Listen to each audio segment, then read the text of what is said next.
The Diecast International Builders have a OPA tribute today, this month for June 2024, and OPA does a lot of things that I like that are maybe not as, I don't want to say not as appreciated, but not as widely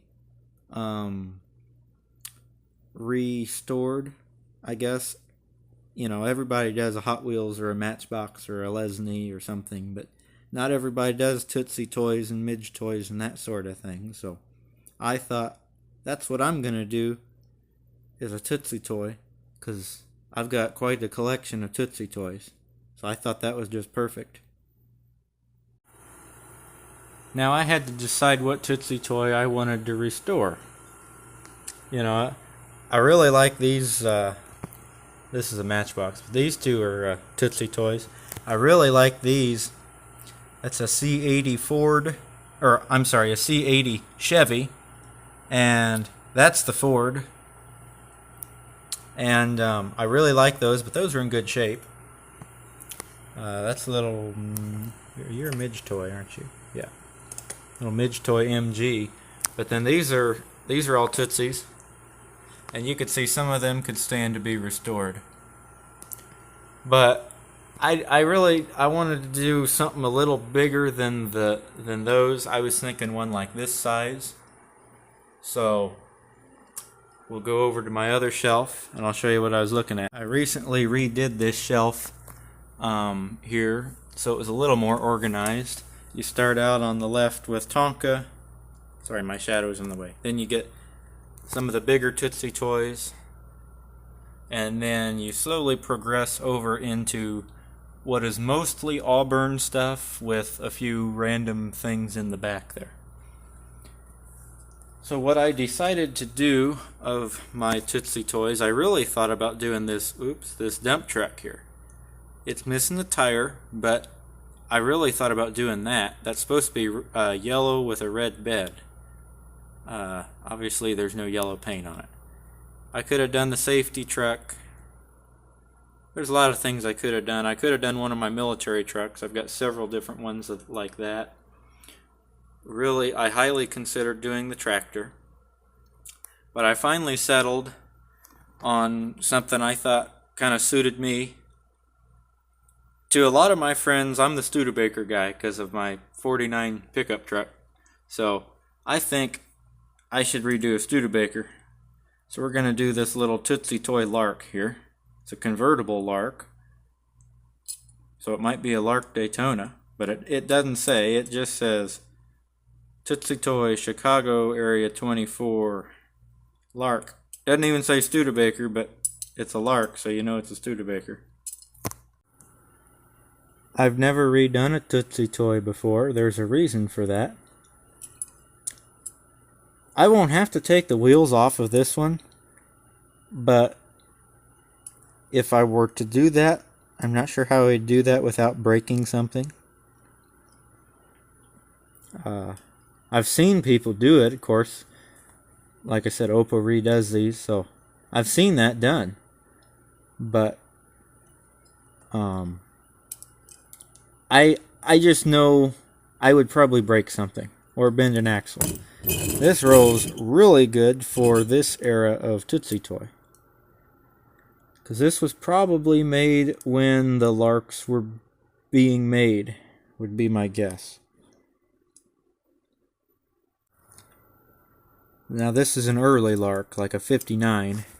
It's you can tell by the tail lights, which they actually did cast in there, just hard to see. The tail lights and the headlights. It's got single headlights instead of doubles. So I'm just going to use an old paintbrush with some paint stripper and get the remaining paint off of here, clean it up, put tape around the bottom, and that's how we're going to do this. I think I'm going to go with light blue and a tan interior.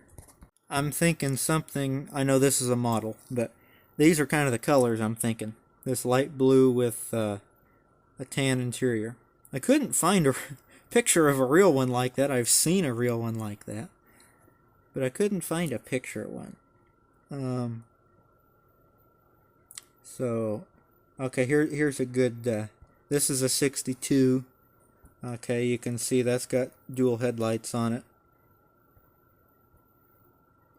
I can't zoom out from the picture. Don't know why. This is an earlier one here, like the little one we're redoing. Google's not wanting to work. So this is the style of Lark that this little Tootsie toy is that we're redoing. So there's plenty of different colors that I could do. I thought about doing the pace car, but I don't have a way. I don't know why it won't go down. I don't have a way to make decals. I don't know why it's not working either. So I couldn't do anything that would make it a pace car. I would love to make it a pace car. I have decal paper, but I'm not tech savvy enough to make the decals the right size on the computer. So I can't do that, which is why I haven't done the Tootsie Toy tanker that's in my machinist drawer. Alrighty guys, so we've got the wire wheel in the Dremel tool here, and the Dremel tool is probably about as old as the Lark that we're doing, but it still works good, so that's what we're going to use. Alright, we got our Lark looking very space age. Almost looks like it's chrome, which looks pretty cool. To be honest, it looks pretty cool like this.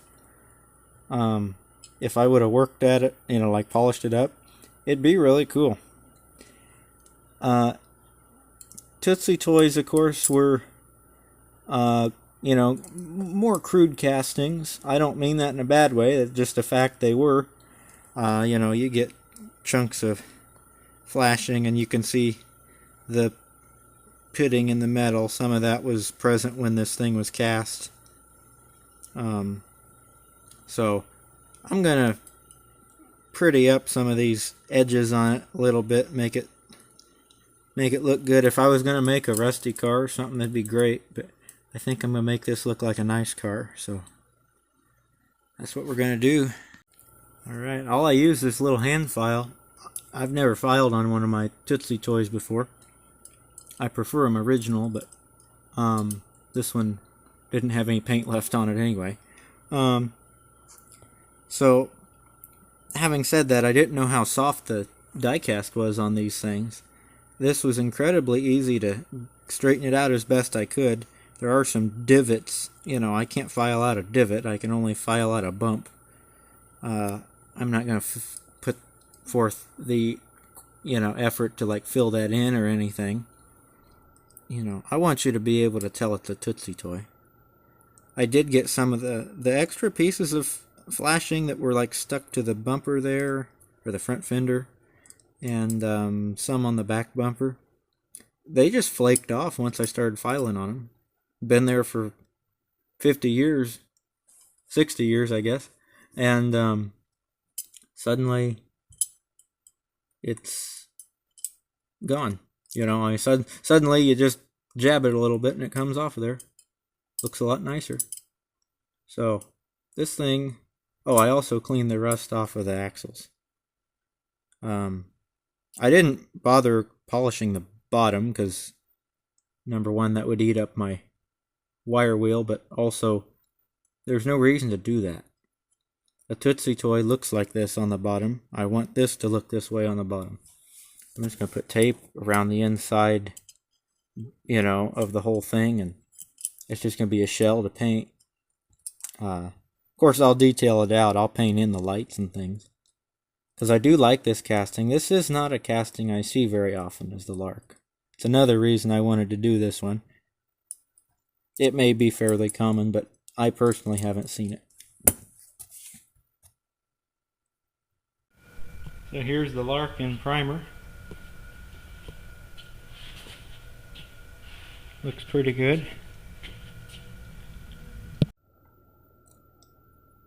So I'm not sure this is gonna be done. Well, I know it's not gonna be done on time because it was supposed to be posted yesterday.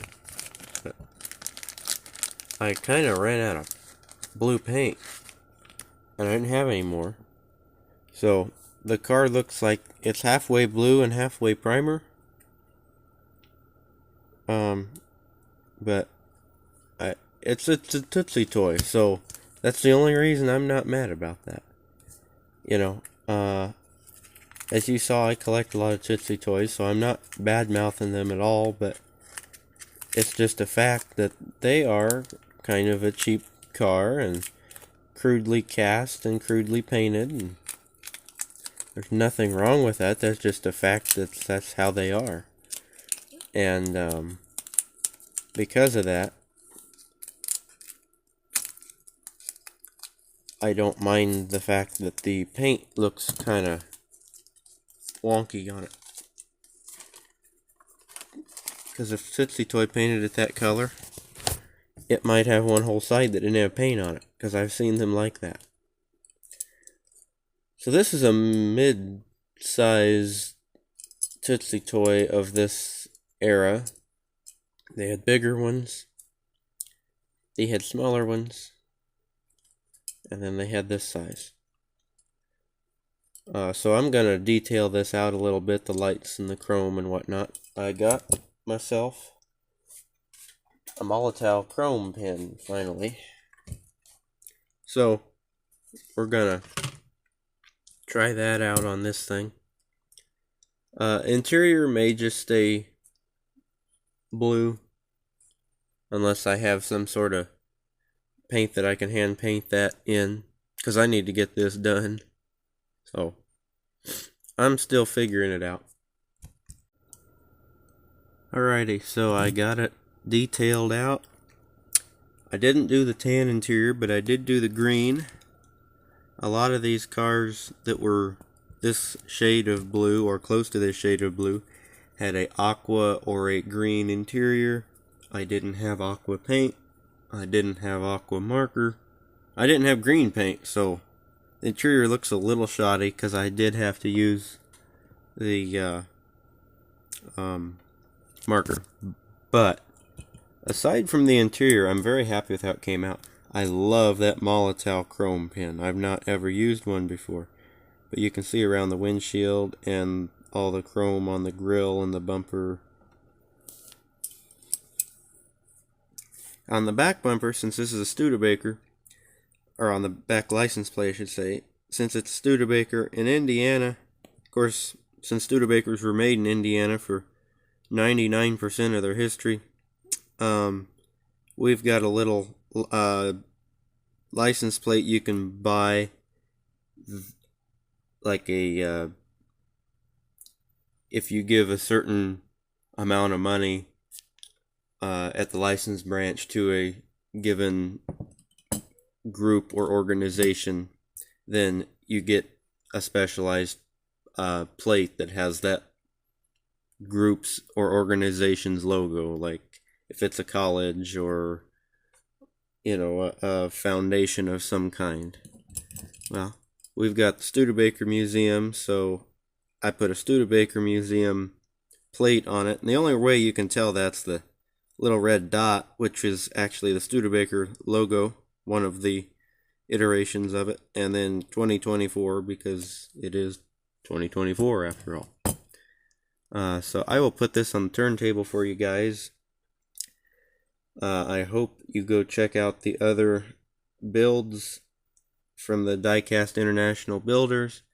Go check out Opa's channel. It is still going even though he's passed away because his son, Caleb, I think is his name, Caleb took it over. So, you can still go check out all the Tootsie Toy builds from Opa, and